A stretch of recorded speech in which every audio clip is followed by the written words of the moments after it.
संस्कृत भाषा पुरातन। संस्कृत भाषा न केवल प्राचीन है बल्कि इंडो यूरोपीय भाषा समुदाय की जननी भी है। भारत के द्रविड़ भाषा समूह को छोड़कर अन्य सभी भाषाएं संस्कृत मूल की हैं। संस्कृत यह सच है कि हम लंबे समय से समझ रहे हैं कि ऋग्वेद भगवान की सांस है, लेकिन क्या ऐसा कोई सबूत है? क्या यह सच है कि संस्कृत एक प्राचीन भाषा है? मैक्सिमुलर ने सबसे पहले यह प्रस्ताव रखा था कि ग्रीक और लैटिन भाषाओं की उत्पत्ति भी संस्कृत से हुई है और सभी भाषाविद उनका अनुसरण करते हैं। यह मैक्सिमुलर का तर्क था कि आर्य मध्य एशिया या यूराल क्षेत्र से लगातार समूहों में आए और कुछ समूह यूरोप में प्रवेश कर गए और अन्य ईरान के माध्यम से भारत में प्रवेश कर गए। यह भी तर्क दिया गया कि भारत में रहने वाले दासों और बर्बर जनजातियों पर विजय प्राप्त करने के बाद उन्होंने उन्हें चावथ्य यानी शूद्र वर्ण में रखा। लेकिन सिंधु संस्कृत के अवशेषों की खोज के बाद जो कुछ भी वैदिक काल माना जाता है, आर्य सिद्धांत ने जमीन हासिल करना शुरू कर दिया, क्योंकि वास्तविक भौतिक अवशेषों से यह साबित हो गया था कि इससे पहले भारत में एक बहुत ही परिष्कृत और उन्नत संस्कृति थी। फिर भी यह आर्य ही थे जिन्होंने सबसे पहले सिंधु संस्कृति और लोगों को नष्ट किया। जब यह कहा गया कि उन्हें गुलाम बनाया गया तो वे तर्क करने लगे कि सिंधु संस्कृत की रचना वैदिकों ने की थी। मधुकर, धवलीकर जैसे विद्वानों ने प्रकाशन शुरू किया। अनेक प्रमाणों से अब यह सिद्ध हो चुका है कि आर्य नाम की कोई जाति नहीं थी और वे यहाँ आक्रमणकारियों के रूप में आए थे। तो संस्कृत का क्या? मूल ऋग्वेद किस भाषा में लिखा गया था? इन सवालों के जवाबों की यहाँ संक्षेप में जांच की गई है। 1. मूल रूप से संस्कृत सुसंस्कृत संशोधित आदिम भाषा है, जबकि प्राकृत मूल प्राकृतिक भाषा है। अब चूंकि यह अर्थ सीधा और स्पष्ट है, इसलिए यह स्पष्ट है कि संस्कृत वह भाषा है जो प्राकृत भाषा को ही संस्कारित करके बनाई गई थी। अतः प्राकृत भाषाएं इसी मूल की हैं। 2. प्रत्येक भाषा अपनी क्षेत्रीय पहचान देती है। उदा मगधी, अर्धमगधी, मगध क्षेत्र की भाषा, महाराष्ट्रियन प्राकृत, शौरसेनी, तेलुगु आदि। इतना ही नहीं बल्कि ग्रीक, डोरियन, अक्कादियन, लैटिन, लिटियन प्रांत में निर्मित फारसी। लेकिन संस्कृत में पाली की तरह क्षेत्रीय संदर्भ नहीं है। पाली इसलिए नहीं है क्योंकि वह भाषा सबसे प्रारंभिक धर्मग्रंथ है जिसे शास्त्रों के उपयोग के लिए आजमाया गया है।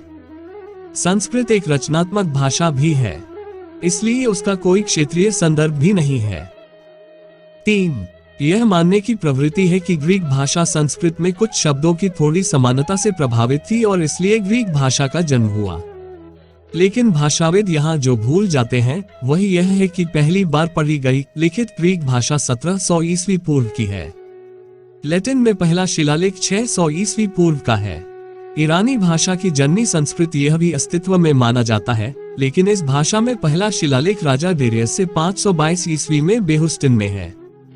हालांकि सिंधु लिपि को अभी तक पढ़ा नहीं जा सका था, इसमें कोई शक नहीं कि यह भी एक काली लिपि थी। भारत में सबसे पुराना पढ़ा गया शिलालेख 1000 ईस्वी पूर्व का है और व्रजा शौरसेनी भाषा में है। हालांकि 322 ईस्वी से पाली, अर्धमगधी, मगधी, तमिल में शिलालेखों की एक ट्रेन है। यदि संस्कृत इंडो यूरोपीय समुदाय से संबंधित थी तो भाषाओं को इसके वंशज माना जाता है, हालांकि पुरातन लेखन है। लेकिन संस्कृत अर्वाचीना हो जाती है, ऐसा क्यों है? 4. यह भी स्पष्ट है कि ये लेख इसलिए लिखे गए क्योंकि उन भाषाओं की अपनी लिपियां थीं। हैरानी की बात है कि गिरनार में संस्कृत भाषा का एक शिलालेख, वह भी प्राकृत संस्कृत मिश्रण में, 165 ईस्वी पूर्व का है। उन्होंने ब्राह्मी लिपि भी लिखी जिसमें कई प्राकृत शिलालेख 1000 ईसा पूर्व के रूप में अंकित किए गए थे। हालांकि 6ठी शताब्दी के बाद से संस्कृत शिलालेखों की संख्या में वृद्धि हुई प्रतीत होती है। इसका मतलब यह है कि संस्कृत की मूल रूप से अपनी कोई लिपि नहीं थी और न ही कभी थी। अगर भाषा प्राचीन होती तो निश्चित रूप से ग्रीक, लैटिन, फारसी और भारतीय प्रोटो भाषाओं की तरह एक लिपि होती। एक कहानी है कि गुणाद ने पैसे की भाषा में बृहत कथा लिखी और लाखों पेज जलाए, यानी वह किताब भी मूल रूप से लिखी गई थी। 5. प्रत्यक्ष प्रमाण के अनुसार सातवाहन काल तक संस्कृत किसी की राजभाषा नहीं थी। सारा शासन प्राकृत द्वारा किया जाता था। 150 ईस्वी तक एक भी शिलालेख या सिक्का पाठ संस्कृत में नहीं है। साहित्य भी संस्कृत भाषा में नहीं है। 6. रामायण की 4वीं शताब्दी के संस्करण को छोड़कर ऋग्वेद में ही महाभारत से संस्कृत भाषा का कोई उल्लेख नहीं है। संस्कृत भाषा का नाम विशाल बौद्ध और जैन साहित्य में कहीं भी नहीं मिलता है। पाणिनि को शास्त्रीय संस्कृत का सबसे बड़ा व्याकरणकर्ता माना जाता है, लेकिन अष्टाध्यायी में भी, जिसे उन्होंने 3वीं शताब्दी ईस्वी में लिखा था, संस्कृत शब्द प्रकट नहीं होता है और वे जिस व्याकरण को लिख रहे थे उसे चंदा और भाषा कहते हैं। संस्कृत नहीं। सबसे महत्वपूर्ण बात यह है कि पाणिनि एक शैव थे। उनके सूत्रों को महेश्वर सूत्र या शिव सूत्र कहा जाता है।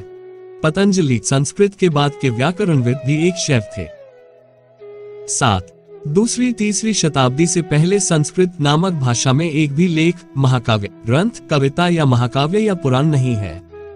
इसके विपरीत जैन और बौद्ध साहित्य के पांडुलिपि प्रमाण कम से कम 4वीं शताब्दी ईसा पूर्व के हैं। ऋग्वेद को 6वीं शताब्दी ईस्वी में तमिलनाडु में ही संहिताबद्ध किया गया था। यदि यह मान भी लिया जाए कि वेदों को मौखिक परंपरा से संरक्षित किया गया था, तो संस्कृत से कोई अन्य लेन देन क्यों दर्ज नहीं किया गया है?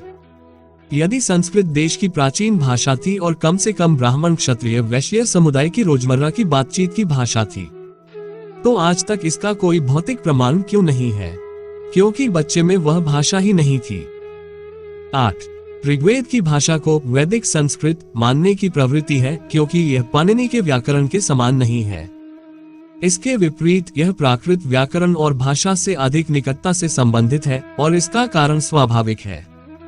माना जाता है कि ऋग्वेद की रचना 1500 ईसा पूर्व से 1000 ईसा पूर्व तक हुई थी, लेकिन इस लंबे समय के दौरान भाषा में हो रहे कुछ बदलाव, जैसे चक्रधारा, ज्ञानेश्वर की मराठी और आज की ऋग्वेद में नहीं मिलते हैं। अंग्रेजी में भी हम शेक्सपियर की अंग्रेजी और आज की अंग्रेजी में अंतर आसानी से देख सकते हैं। ऐसा दुनिया की किसी भी भाषा के साथ कभी नहीं हुआ, यहाँ तक कि ग्रीक या लैटिन में भी नहीं। तो ऋग्वेद की भाषा क्यों नहीं बदलती? ऐसा इसलिए है क्योंकि वेदों की रचना मूल रूप से संस्कृत में नहीं हुई थी। फिर भी संस्कृत पुरातनता, देववाणी, विलियम जोन्स और मैक्सिमुलर के कारण ऐसा भ्रम हमारे सिर में आ गया। इस तरह के एक सिद्धांत का प्रस्ताव करते हुए उनके सांस्कृतिक और राजनीतिक लाभ थे, लेकिन यहाँ के विद्वान बहुत उत्साहित थे। लेकिन यह स्पष्ट है कि वे उपरोक्त प्रश्नों का उत्तर नहीं दे सकते। अब सवाल यह है कि आखिर संस्कृत भाषा कब? मूल रूप से चूंकि इस भाषा के 2वीं शताब्दी ईस्वी से आगे जाने का कोई भौतिक प्रमाण नहीं है, इसलिए यह दृढ़ता से कहा जा सकता है कि इसका जन्म इसी समय के आसपास हुआ था। तो यह भाषा पाली से भी कम 500 वर्ष बाद अर्वाचीनी बन जाती है। मैं पहले ही कह चुका हूं कि पाली भाषा बौद्धों द्वारा मगधी, अर्धमागधी और शौरसेनी शब्द व्याकरण को मिलाकर शास्त्रों के प्रयोजनों के लिए बनाई गई थी। फिर पाली के कारण न केवल देश में बल्कि विदेशों में भी बौद्ध धर्म फैल रहा था, यह देखते हुए कि वैदिक धर्मों ने पाली और संस्कृत को पाली से विकसित करने का फैसला किया होगा। क्योंकि जिस भाषा में मूल वेद और ब्राह्मण लिखे गए थे, वह पुरानी फारसी के सबसे करीब की भाषा थी। बाद में इसे मिश्रित प्राकृत में लाया गया। आज के वेद मूल नहीं, भाषा का तीसरा रूप है। अब सैकड़ों हैं इस बात के प्रमाण के। पाणिनि ने 3वीं शताब्दी में संस्कृत का व्याकरणिक रूप दिया। तब शास्त्रीय संस्कृत में साहित्य का विस्फोट हुआ। पाणिनि वैदिक नहीं बल्कि समाज के विद्वान हैं। चूंकि यह भाषा लोकप्रिय भाषाओं को संस्कारित करके बनाई गई थी, इसलिए उस भाषा के लिए अलग लिपि रखने का कोई कारण नहीं था। इसलिए तमिल ब्राह्मी या शायद ही कभी खरोष्ठी प्रयोग में आई। ऐसा लगता है कि शक क्षत्रप रुद्रदामन के शासनकाल के दौरान इस भाषा को अपना पहला शाही निवास मिला है, क्योंकि पहला संस्कृत शिलालेख उन्हीं का है। यह मिश्रित संस्कृत का है और शुद्ध नहीं है, जैसा कि पहले ही कहा जा चुका है। मूल ऋग्वेद पुरानी फारसी जैसी भाषा में था। अवेस्तान भाषा और वैदिक भाषा के बीच समानता उल्लेखनीय है। हालांकि वैदिक भाषा में प्राकृत के कई रूप दिखाई देते हैं।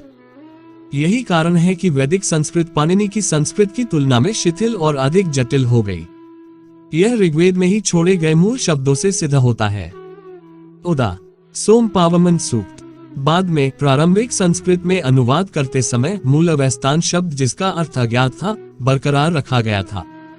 तो यासाक या सायणाचार्य भी ऋग्वेद में कई शब्दों की व्याख्या नहीं कर सके। इस प्रकार पाणिनि का व्याकरण तैयार हुआ। लेकिन इस पद्धति को पूरे देश में फैलने में और 200 से 300 साल लग गए। अगले 300 से 400 वर्षों तक संस्कृत राजनीतिक और साहित्यिक क्षेत्रों पर हावी रही। इतना कि मूल प्राकृत ग्रंथों का संस्कृत में अनुवाद किया गया। यहाँ तक कि कालिदास और भवभूति जैसे मूल प्राकृत नाटककारों को भी नहीं बख्शा गया। तो यह सिद्धांत क्यों आया कि संस्कृत सभी भाषाओं की जननी है? दरअसल इसके राजनीतिक कारण हैं। जर्मन विद्वान मुक्समुलर इस सिद्धांत के मुख्य प्रस्तावक बने। किसी भी यूरोपीय, यूनान और रोम को छोड़कर का 5वीं शताब्दी से आगे का इतिहास नहीं था। वे अपनी संस्कृति को भी मजबूत करना चाहते थे। हालांकि आर्य भाषाओं के सिद्धांत के कारण इनका इतिहास भी प्राचीन हो सकता है, क्योंकि आर्य भाषा के भाषी कभी एकजुट थे और धीरे धीरे यूरोप से भारत में फैल गए और मूल निवासियों को सभ्य बनाया। यह साबित कर दिया कि आर्य जातीयतावाद अंग्रेजों के लिए राजनीतिक लाभ का था, क्योंकि यह जर्मनों के लिए था। भारत के ब्राह्मणों को उनके खून के भाई बनना था, यानी एतदेशियों पर शासन करने वाले पहले आक्रमणकारी। यही कारण है कि विष्णु शास्त्री चिपलुनकर ने खुले तौर पर अंग्रेजों को प्राचीन रक्त संबंधियों के रूप में बुलाया। लेना तिलक ने भी यही रचना की और वेदों में आर्टिक ग्रह इस किताब को लिखने के बाद उन्हें रिहा कर दिया गया। बाद में डॉक्टर N.R.V. हडपांडे ऋग्वेद में ही शरण लेकर तिलक के सिद्धांत को खारिज कर दिया, लेकिन इससे यूरोपीय लोगों को राजनीतिक संस्कृत लाभ मिला, इसलिए यहाँ के प्रमुख वेदों ने संस्कृत और आर्यवाद की घोषणा करना शुरू कर दिया। वास्तव में यदि इन विदेशी प्राच्य शोधकर्ताओं ने पहले प्राकृत भाषाओं पर ध्यान दिया होता तो संस्कृत की वैधता और पुरातनता पर प्रश्न चिन्ह लग जाता और आज का संस्कृत भ्रम पैदा ही नहीं होता। लेकिन ट्रंप जैसे वैयाकरण को इस बात का एहसास हो गया था। उन्होंने 19वीं शताब्दी में सिंधी भाषा का पहला व्याकरण लिखते समय प्रस्ताव दिया कि प्राकृत भाषा प्राचीन है और संस्कृत बहुत प्राचीन मूल की है। केतक ने अपने विश्वकोश में यह भी प्रस्तुत किया कि संस्कृत का जन्म महाराष्ट्रियन प्राकृत से हुआ है। लेकिन कौन परवाह करता है? यदि उन्होंने लिपिबद्ध भाषा और अलिखित भाषा में अंतर देखा होता तो वे आसानी से महसूस कर लेते कि ग्रीक और लैटिन भाषाओं पर प्रभाव प्राकृत के कारण है और यह सिंधु संस्कृति से व्यापार और सांस्कृतिक आदान प्रदान के कारण है। वैसे भी हालांकि सभी उपलब्ध साक्ष्य दृढ़ता से साबित करते हैं कि प्राकृत भाषा प्राचीन है और संस्कृत का इतिहास 2वीं शताब्दी ईस्वी सन से आगे नहीं जाता है। संक्षेप में, संस्कृत बहुत पुरातन भाषा है और इसे अभिजात वर्ग का दर्जा देना गलत है। इस भाषा में ऋग्वेद सहित सभी वादमाया का अनुवाद कुछ प्राकृत मूल से किया गया है। फिर प्रत्यक्ष प्रमाण के साथ कथा सरित सागर ले, सिंह बत्ती शील ले या रामायण महाभारत ले। संक्षेप में, संस्कृत एक प्राचीन भाषा है। वैदिक, बौद्ध, आगामी और जैनियों द्वारा शास्त्र के उद्देश्यों के लिए बनाया गया। यह संयुक्त रूप से विकसित भाषा है। यह भाषा शास्त्रीय नहीं है।